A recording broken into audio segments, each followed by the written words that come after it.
Pessoal aí do grupo Templo Nerd, é o seguinte, eu já fiz o esboço do quadrinho, o esboço da página 0 que a gente fala. Deixa eu ver se tá pegando direito. Página 0 é aquela página inicial para ver se as técnicas estão funcionando. Depois de definir, eu fui praticando a cena da página 0, que é uma página de apresentação. E agora que eu já tenho a página 0, o esboço, eu vou passar para uma folha, opa, de cabeça para baixo, vou desenhar e colorir, e depois que eu desenhar e colorir, a gente vai cortar e colar nessa outra folha aqui. O que é essa outra folha? Como a gente está fazendo um quadrinho caseiro, né, tá sendo em casa, vai estar sendo artesanal, tá sendo manual, a gente teve que tomar alguns cuidados para poder fazer as coisas direito.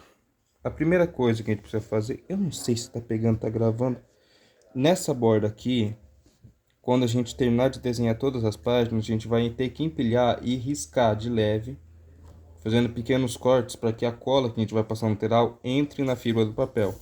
Depois teremos que colocar um tecido, mais cola branca e mais um tecido para poder reforçar e prender. Mas não será o suficiente.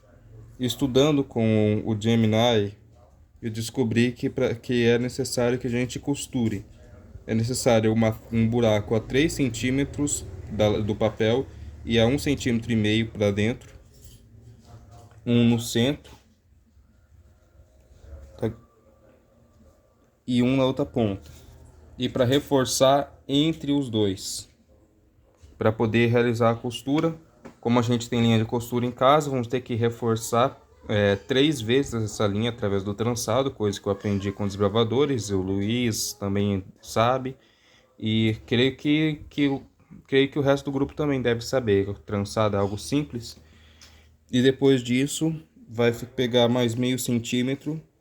Nesse meio centímetro, vamos usar uma caneta sem tinta e riscar um vinco, onde a gente vai dobrar para lá e para cá.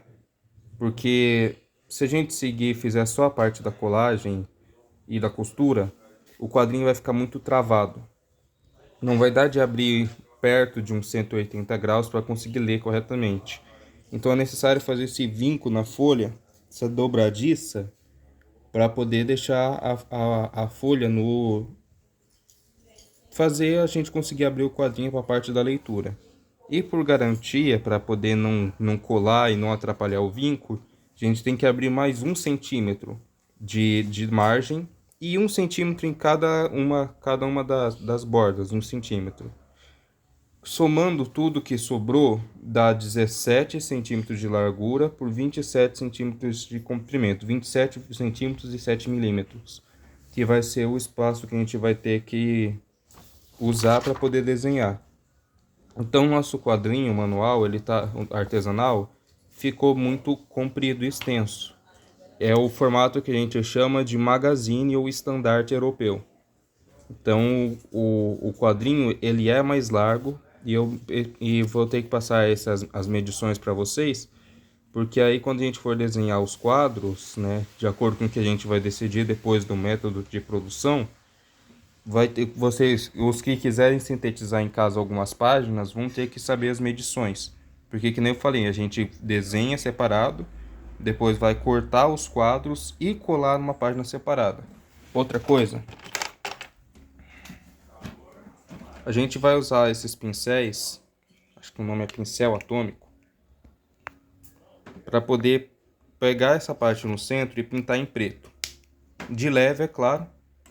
Não precisa se preocupar muito em encharcar o papel, porque é a base de álcool, né? É tinta álcool, significa que evapora rapidamente, deixando pigmento. E ele passa levemente para o outro lado. A gente vai pintar dos dois lados, né? Pintar completamente de um lado, sem esfregar muito em cima, só riscos retos, sem ficar esfregando. E do outro lado a gente vai completar o espaço branco que sobrar com mais tinta preta. E aí a gente cola em cima para poder dar o fundo, a gente não gastar o grafite, nem ficar aquelas manchas brancas no grafite que atrapalha muito, e nem usar tinta guache. E a gente aproveita o fundo preto, porque, que nem eu falei, essa aqui vai ser a página zero, né, que a gente fala, que é o teste do material, sobre como que funciona. No verso, a gente escreve o que a gente estava planejando fazer, em memória de, como uma homenagem a muitos escritores e desenhistas que faleceram. Recentemente temos o criador dos mangás de Dragon Ball, que morreu, temos vários dubladores de personagens que morreram, nós temos criadores de personagens icônicos como Superman, que foi a base do heroísmo, né? Os princípios de como um super-herói deve ser foram criados pelos criadores do Superman, se tornou a base para toda uma era de quadrinhos e fez parte de várias e várias gerações de leitores. Fundou o caráter de muitas pessoas, incentivou as pessoas a serem melhores, a fazer o certo.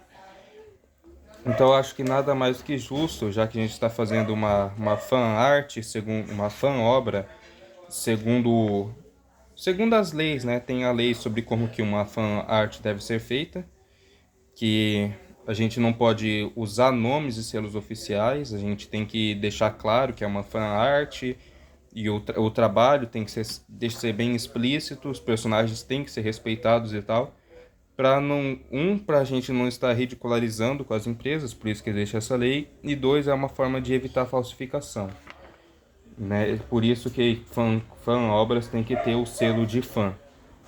E aí no verso a gente coloca o nome dos criadores originais, os donos dos direitos e todo o pessoal que faleceu e já não está mais entre nós.